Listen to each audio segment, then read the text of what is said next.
رضی اللہ تعالیٰ عنہ نے ان دنوں میں جو وہاں گزرے جتنے بھی کوفی آئے ہوئے تھے نا، اکثر و بیشتر تو کوفے کے لوگ تھے، ان سے کہا کہ میں خود نہیں آیا، تم نے مجھے بلایا تھا۔ اے فلاں ابن فلاں، کیا تم نے مجھے خط نہیں لکھا تھا کہ آؤ؟ اے فلاں ابن فلاں، کیا تم نے مجھے پیغام نہیں بھیجا تھا کہ یہاں تشریف لائیے؟ اور دیکھو میرے پاس تمہارے خطوط موجود۔ وہ ایک تھیلا جس میں کہ خطوط تھے وہ بھی لا کے میدان میں رکھ دیا۔ 20 جو ہے خاندان بنی ہاشم میں سے شہید ہوئے۔ حضرت حسین رضی اللہ تعالیٰ عنہ کا ایک بہت ہی حضرت امام حسین رضی اللہ تعالیٰ عنہ کا شہادت کا المناک واقعہ کیسے ہوا، آج آپ اسی ویڈیو کو دیکھیں گے۔ اور ہم جن حضرات کی ویڈیوز دیکھ رہے ہیں، یہ ہے ڈاکٹر اسرار احمد نور اللہ برکتہ۔ اللہ تعالیٰ ان کی قبر پر کروڑہ رحمت نازل فرمائے، اللہ ان کے درجات کو بلند فرمائے۔ بڑے دین کی خدمت کر کے گئے ہیں۔ آج یقین مانے بڑے خوبصورت انداز میں یہ گفتگو کو ہم سماعت فرماتے ہیں کہ حضرت امام حسین رضی اللہ تعالیٰ عنہ کو کیسے شہید کیا گیا۔ ویڈیو کو آخر تک دیکھیے گا، انشاءاللہ بہت فائدہ ہوگا، بہت کچھ سیکھنے کو ملے گا، بہت اعتراضات کے جوابات ملیں گے۔ آئیے چلتے ہیں۔ اگر چینل پر نیو ہے چینل کو سبسکرائب کر لیجیے اور اس ویڈیو کو آگے سے ضرور کیجیے گا۔ آئیے چلتے ہیں، ویڈیو کو آغاز کرتے ہیں۔ حسین رضی اللہ تعالیٰ عنہ نے ان دنوں میں جو وہاں گزرے جتنے بھی کوفی آئے ہوئے تھے نا، اکثر و بیشتر تو کوفے کے لوگ تھے، ان سے کہا کہ میں خود نہیں آیا، تم نے مجھے بلایا تھا۔ اے فلاں ابن فلاں، کیا تم نے مجھے خط نہیں لکھا تھا کہ آؤ؟ اے فلاں ابن فلاں، کیا تم نے مجھے پیغام نہیں بھیجا تھا کہ یہاں تشریف لائیے؟ اور دیکھو میرے پاس تمہارے خطوط موجود۔ وہ ایک تھیلا جس میں کہ خطوط تھے وہ بھی لا کے میدان میں رکھ دیا۔ 20 جو ہے خاندان بنی ہاشم میں سے شہید ہوئے۔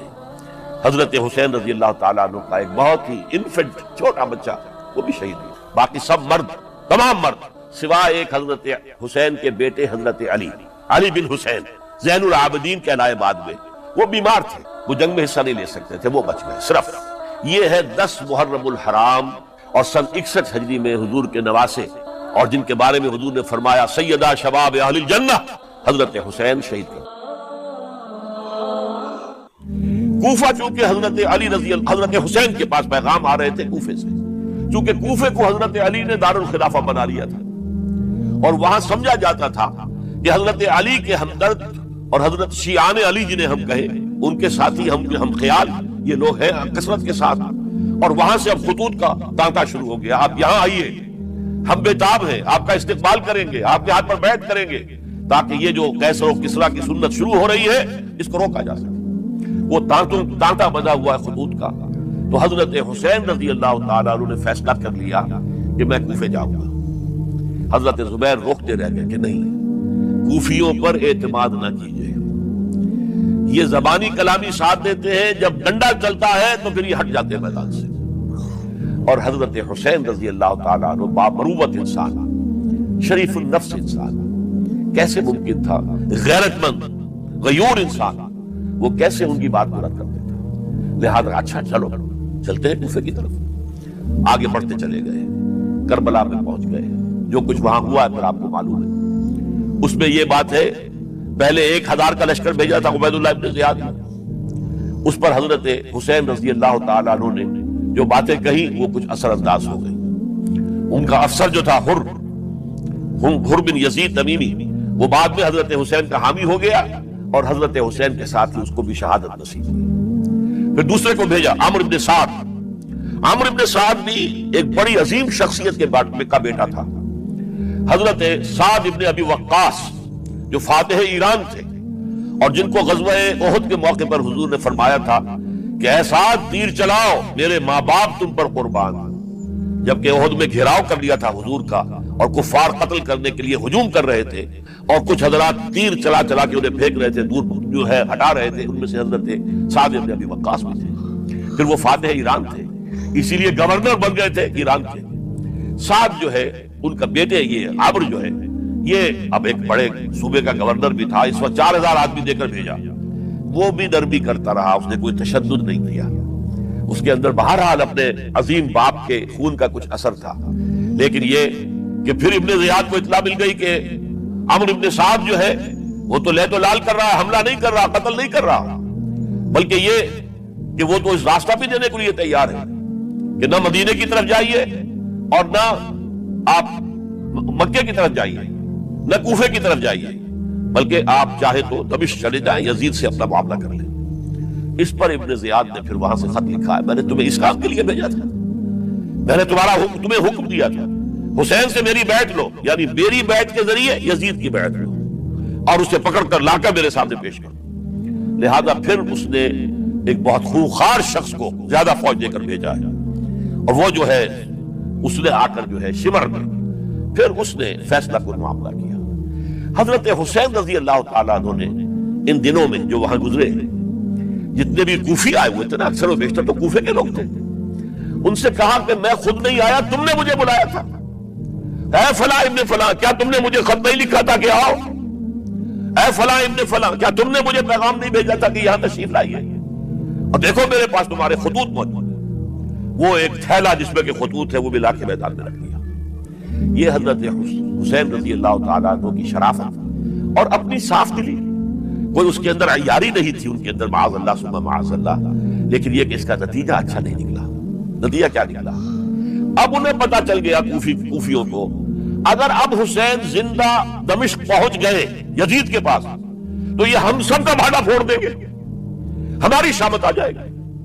لہذا اب تو کسی صورت انہیں زندہ نہیں رہنے دینا. یہ ایک بڑا اہم واقعہ نوٹ کر لیجیے اس کو, اس لیے کہ حضرت حسین نے ایک ایک کا نام لے کر اے فلاں ابن فلاں, اے فلاں ابن فلاں, اے فلاں ابن فلاں, کیا تم نے خط نہیں لکھا تھا؟ کیا تمہارا پیغام نہیں تھا؟ اب انہوں نے دیکھا کہ یہ بھانڈا اگر یزید کے ہاں جا کر پھوڑ دیا گیا تو پھر ہماری خیر نہیں ہوگی. یہی وجہ ہے حضرت حسین کو شہید کرنے کے بعد, یہ نوٹ کر لیجئے, 72 آدمی تھے کل, جس کو کہہ لے لشکر حضرت حسین کا رضی اللہ تعالیٰ.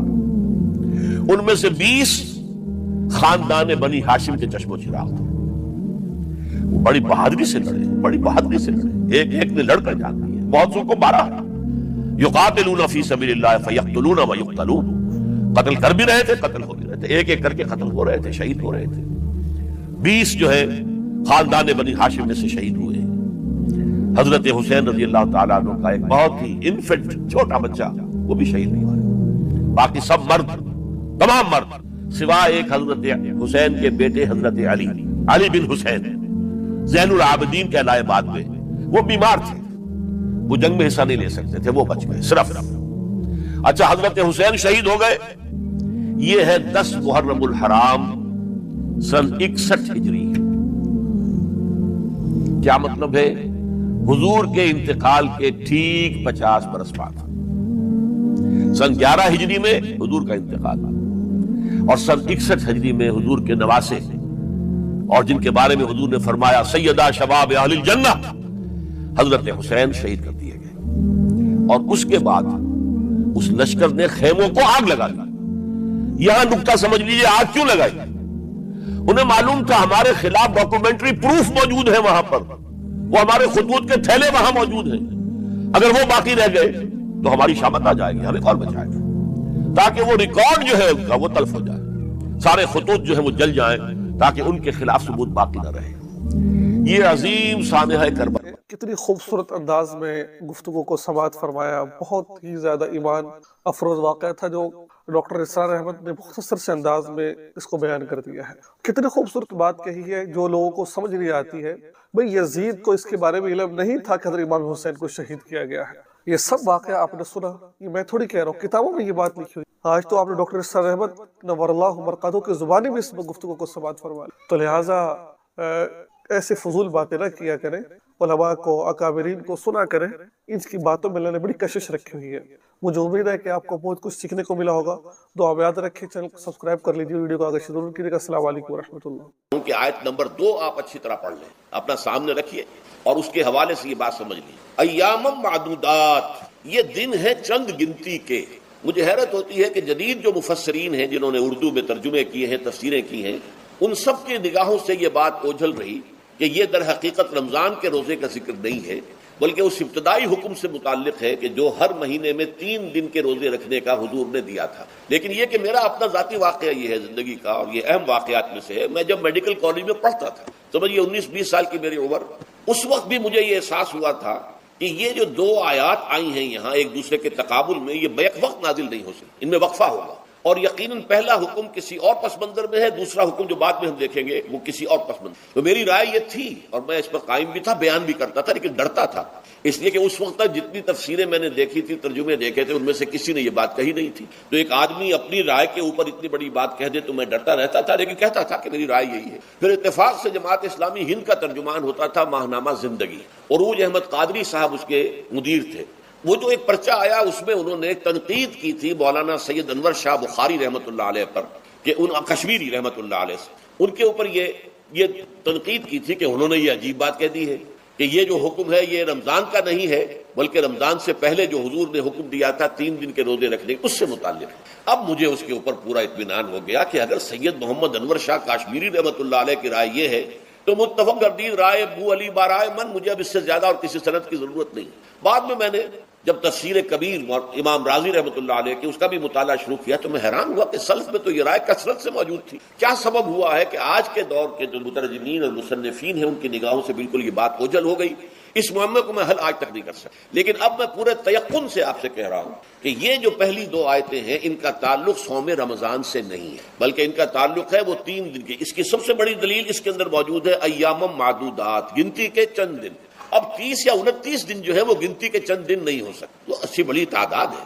پھر یہ ہے کہ یہ معدودات جو ہے اس کو کہا جاتا ہے جمع قلت، یہ زیادہ سے زیادہ 9 پر اس کا اطلاق ہوتا ہے، اس وزن پر جو جمع آتی ہے. اور اس میں جو ہے خود قرآن مجید میں حج کے سلسلے میں منا کے قیام کے ضمن میں الفاظ آئے ہیں ایام معدودات، فمن تعجل فی یومین فلا اسم علیہ ومن تاخر فلا اسم علیہ.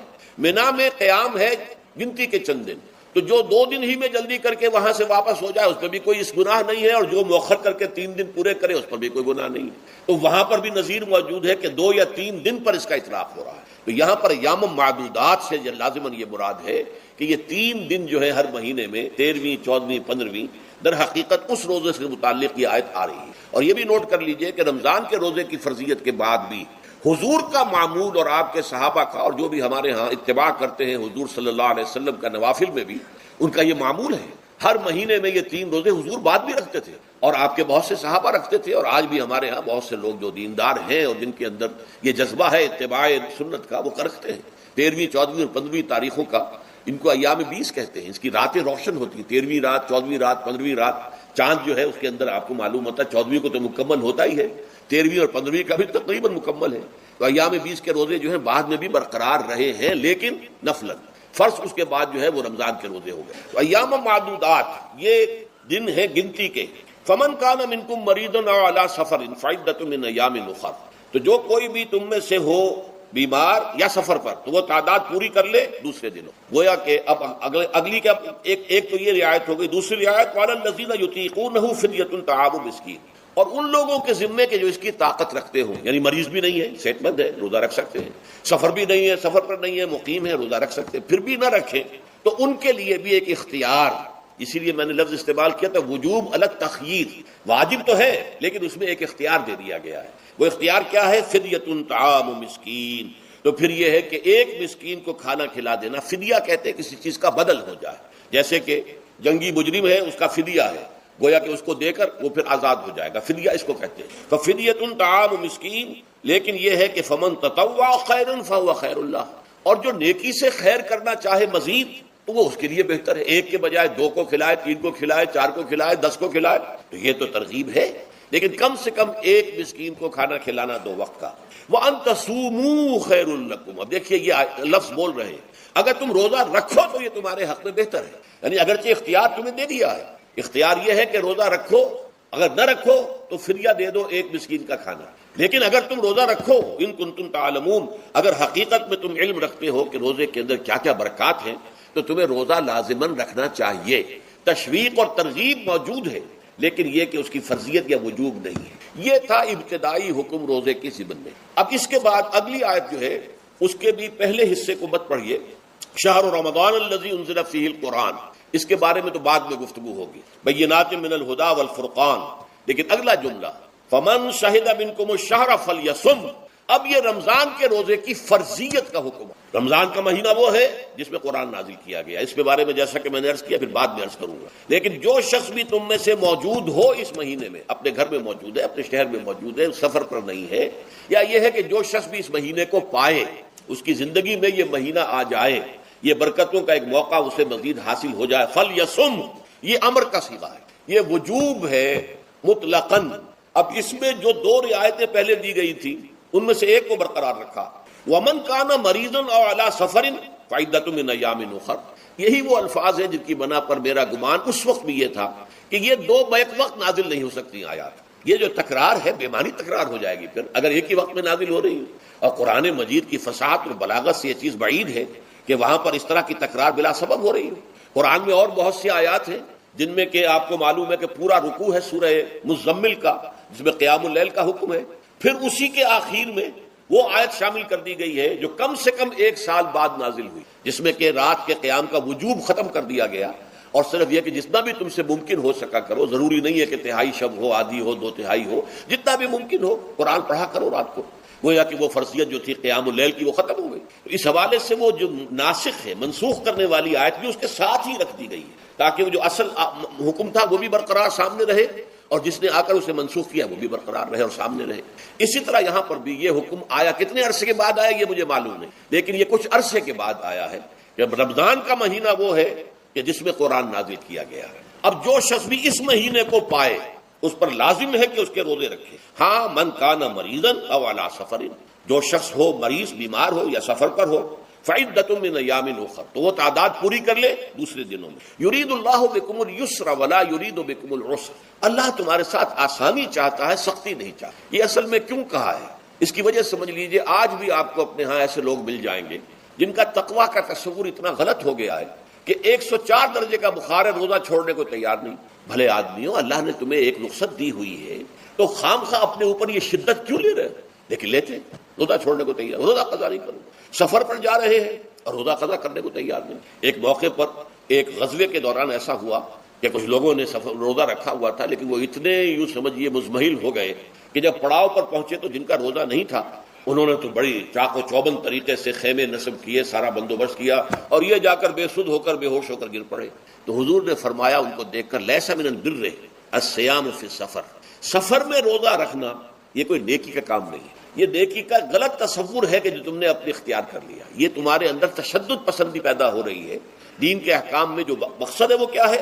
یرید اللہ بکم اليسر ولا یرید بکم العسر۔ اسی پر عمل کرتے ہوئے حضور نے فرمایا ہے کہ جو بھی علماء دین ہیں یا جو رہنمایان دین ہیں ان کا کام کیا ہے؟ آپ نے فرمایا یسروا ولا تعسروا، دیکھو آسانیاں پیدا کرو، سختیاں پیدا نہ کرو۔ دین میں سختیاں پیدا کرنا بھی وہ اسر اور اغلال بن جاتا ہے کہ جس کو رفع کرنے کے لیے اور جس سے لوگوں کو، یہودیوں کو اور تمام اہل کتاب کو نجات دینے کے لیے اللہ تعالیٰ نے اپنے رسول محمد صلی اللہ علیہ وسلم کو بھیجا۔ وَيَضَعُ عَنْهُمْ إِصْرَهُمْ وَالْأَغْلَالَ الَّتِي كَانَتْ عَلَيْهِمْ، کہ جہاں وہ نیکی کا حکم دیتے ہیں، بدی سے روکتے ہیں، پاکیزہ چیزوں کو حلال ٹھہراتے ہیں اور خبیث چیزوں کو، ناپاک چیزوں کو حرام قرار دیتے ہیں، وہیں پہ لوگوں کے اوپر سے وہ بوجھ بھی ختم کرتے ہیں کہ جو انہوں نے خام خواہ اپنے اوپر لاد لی۔ تو ان میں سے یہ بھی ہے کہ یہ نیکی کا کام نہیں ہے کہ آپ سفر میں ہیں اور روزہ رکھ رہے ہیں۔ یرید اللہ بکم اليسر ولا یرید بکم العسر ولتکملوا العدۃ، لیکن یہ بات واضح رہے کہ اب تمہارے لیے تعداد کو پورا کرنا لازم ہے، یہ نہیں ہے کہ آپ اس کی جگہ پر فدیہ دے دیں تو بات پوری ہو جائے گی، نہیں۔ روزے کی تعداد آپ کے رمضان میں 2 روزے 3 روزے چھوٹ گئے بیماری کی وجہ سے، ٹھیک ہے، لیکن دوسرے دنوں میں اس کی قضا دینی لازم ہے، وہ روزے رکھنے جو ہے آپ پر لازم ہے، ان کا کوئی بدل جو ہے وہ فدیہ نہیں ہو سکتا۔ البتہ یہ نوٹ کر لیجئے، یہ حکمت نبوی ہے کہ یہاں اگرچہ وہ فدیے کا حکم جو ہے گویا کہ بظاہر قرآن مجید کے الفاظ سے محسوس ہوتا ہے کہ مطلقاً منسوخ ہو گیا، لیکن حضور نے اس کو خاص حالتوں میں باقی رکھا ہے۔ کوئی شخص اتنا بوڑھا ہو چکا ہے یا خاتون اتنی بوڑھی ہو چکی ہے کہ دن بھر کا فاقہ جو ہے اس میں اندیشہ ہے کہ کہیں ہلاک نہ ہو جائے، کوئی مریض ہے، مرد ہے یا عورت ہے، وہ ڈائبٹیز کی مریضہ ہے، اس کو وہ شوگر کا مرض ہے اور وہ اس کو برداشت نہیں کر سکتی، شوگر لیول بہت نیچے ہو جائے تو موت واقع ہو سکتی۔ کوئی ایسا مریض ہے جس کو مرض سے شفا پانے کی اب کوئی امید ہے ہی نہیں کہ میں مرض سے شفا پا جاؤں گا یا پا جاؤں گی تو اس کے بعد میں روزہ مکمل کر دوں گی، نہیں۔